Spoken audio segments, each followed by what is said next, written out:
Bismillahirrahmanirrahim. Assalamualaikum warahmatullahi ta'ala wabarakatuh. Apa khabar semua murid-murid ustazah yang soleh-soleha? Apa khabar?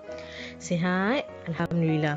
Baiklah, hari ini ustazah akan jawab mata pelajaran untuk UPKK, mata pelajaran Ulum Syariah bahagian ibadat.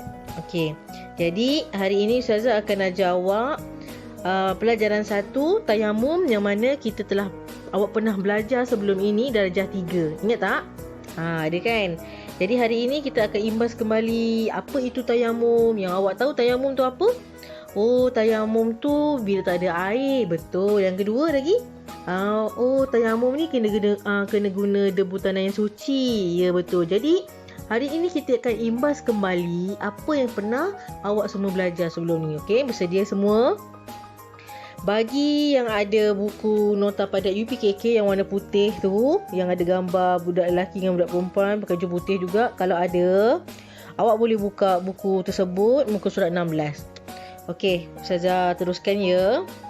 Baiklah, kita tengok dulu apa itu pengertian tayamum. Jadi, awak semua kena fokus.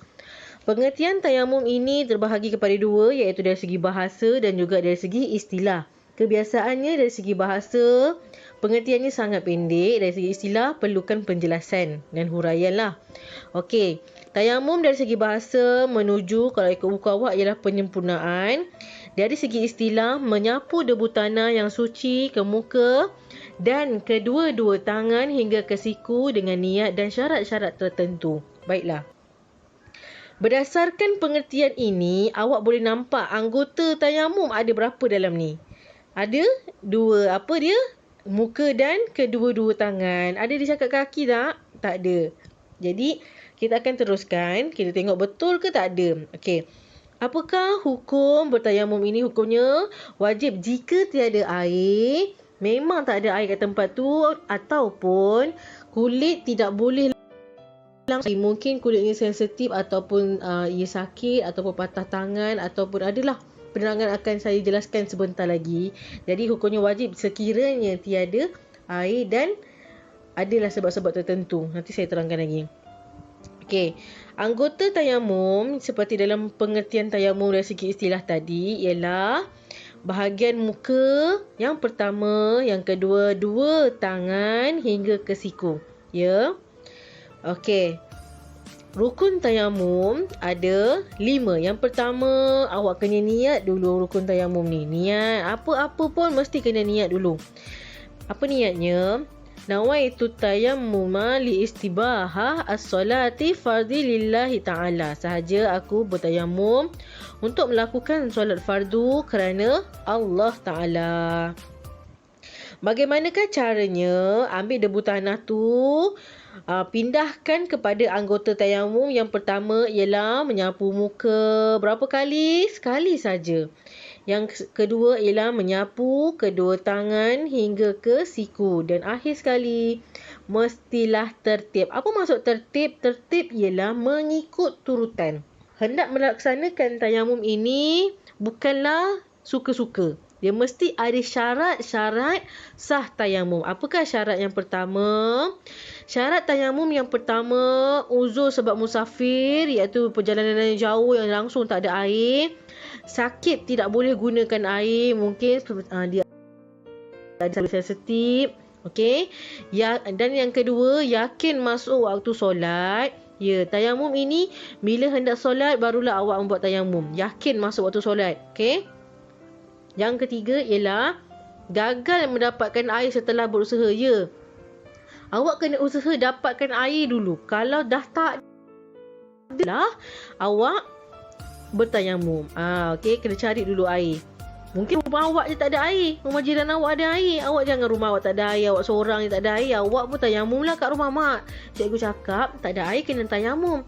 Ya, memang betul. Tapi bukan rumah awak je tau. Tengok rumah orang lain juga. Okey. Yang keempat, ada halangan menggunakan air sama macam tadi. Yang kelima, bekalan air terhad. Maksudnya apa? Air itu cukup-cukup untuk awak minum, untuk awak basuh najis awak. Memang cukup-cukup. Okey, yang keenam, menggunakan debu tanah yang suci je. Pastikan debu tanah yang suci. Awak jangan ambil debu tanah yang kucing awak dah berak, dah kencing, itu awak guna. Okay, najis. Jadi, gunakan debu tanah yang suci. Yang ketujuh, sekali tayamum untuk sekali solat fardu dan beberapa kali solat sunat. Ya, sekali tayamum itu khas untuk solat fardu, hanya satu solat fardu. Contohnya, awak buat itu untuk solat zuhur. Awak tayamum untuk solat zuhur. Jadi, bila dah masuk asar, awak kena juga tayamum lagi sekali. Faham? Dia hanya untuk satu solat fardu. Tapi, untuk solat sunat boleh beberapa kali solat sunat. Faham ya? Itu adalah syarat sah tayamum. Baiklah, kita tengok apakah perkara sunat tayamum. Yang pertama, membaca Bismillah. Okey, membaca Bismillah, syarat sunat tayamum. Yang kedua, menyapu muka dari atas ke bawah. Menyapu muka awak daripada atas ke bawah. Yang seterusnya, mendahulukan anggota kanan atau meniup debu tanah. Nanti Ustazah akan tunjukkan awak video macam mana nak menipiskan atau meniup debu tanah ni. Macam mana? Adakah tepuk-tepuk saja ke? Ada caranya. Dan yang seterusnya ialah menghadap kiblat lah. Ini adalah sunat ketika awak tayamum. Baiklah. Jadi, dalam tayamum ini juga, dia sama seperti mengambil air wuduk. Ada juga perkara yang membatalkan wuduk. Jadi, untuk tayamum juga, ia ada perkara-perkara yang membatalkan tayamum. Yang pertama, ada air sebelum solat. Awak dah tayamum dah. Tiba-tiba awak nak solat ni, awak buka paip, ada air. Maka dengan serta-merta terbatallah tayamum awak. Maka awak perlu mengambil semula air wuduk. Faham? Yang kedua, boleh guna air yang ini sembuh dari sakit. Ya. Sekiranya awak sebelum ini awak sakit kulit kan, dan satu hari ni awak ni dah sembuh dari sakit kulit awak boleh guna air, maka terbatallah tayamum awak yang awak nak buat nanti. Okey, yang ketiga, semua perkara yang membatalkan wuduk. Apakah perkara-perkara yang membatalkan wuduk? Awak tengok gambar pertama tu, apa tu? Gambar yang kedua, persentuhan antara lelaki dengan perempuan memang batal wuduk. Yang gambar cincang tu, dia buang air kan. Yang seterusnya, tidur tidak tetap punggung. Dan yang akhir sekali, ia terkentut.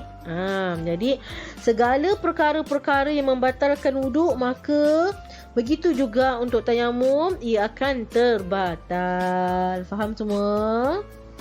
Okey, seterusnya, sebab dibolehkan tayamum. Adakah suka-suka je kita nak tayamum?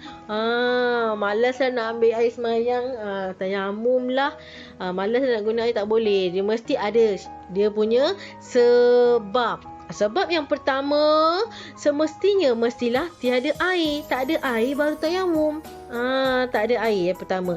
Yang kedua, air berada di tempat yang jauh. Ya, kebiasaan ni untuk orang yang musafir, yang perjalanan dia jauh, yang kat padang pasir semua tu kan. Jadi tak ada air. Jadi nak dapatkan tempat air tu lama, berhari-hari. Jadi dalam satu hari tu 5 waktu kan. Takkan nak tunggu beberapa hari berjalan ke tempat yang ada air kan baru nak solat. Tak. Islam ni mudah. Okey. Yang ketiga, terhalang menggunakan air. Macam Ustazah cakap tadi, mungkin dia ada penyakit kulit. Yang keempat, terlalu sejuk. Tempat tu sejuk sangat. Pakai baju berlapis-lapis, tak boleh kena air. Kena air, Allah sejuknya. Sampai sakit bisa-bisa badan. Itu ada kelonggaran. Yang kelima, kalau tempat sejuk ni, kita punya cara nak mengambil kita punya mengambil wuduk ni, adakah kita perlu wajib 3 kali? Tak, sekali saja yang wajib. Sebab itu kalau yang nombor 4 ni terlalu sejuk, kalau guna air, hanya sekali itu telah memadai. Tapi pastikan rata. Terus ratakan. Awak jangan sikit-sikit. Tak boleh. Dia kena ratakan walaupun sekali. Okay? Yang kelima, ada air tetapi berisiko untuk diri, keluarga dan harta benda. Ya, ada air tetapi berisiko. Macam saya cakap tadi lah, air tu memang cukup-cukup untuk keluarga dia minum, buang basuh najis. Memang cukup-cukup. Kalau tak ada air tu memang tak minum lah dia. Okay, seperti yang kita tahu, air ni sangat penting dalam kehidupan kita kan. Awak cuba awak kalau puasa kan, awak cari makan dulu ke minum dulu? kalau buka? Minum dulu kan. Makan memang semestinya saya tahu. Minum tu kalau awak kalau makan tak diminum, macam mana? Terbelekik nak cari mana? Minum tu memang penting. Okey, jadi sebentar lagi Ustazah akan tayangkan awak satu video cara bertayamum. Tolong fahamkan. Sebab akan datang Ustazah akan menilai awak betul. Okey? Itu sahaja untuk hari ini. Assalamualaikum warahmatullahi taala wabarakatuh. Selamat menonton. Assalamualaikum. Hari ini kita akan belajar cara bertayamum. Yang pertama, niat. Bismillahirrahmanirrahim. Nawaitu tayammuma listibahati fardhis solati lillahi ta'ala. Sahaja aku bertayamum untuk mengharuskan fardhu salat kerana Allah Ta'ala. Yang kedua, menyapu debu ke seluruh muka. Kita disunatkan untuk menipiskan debu terlebih dahulu.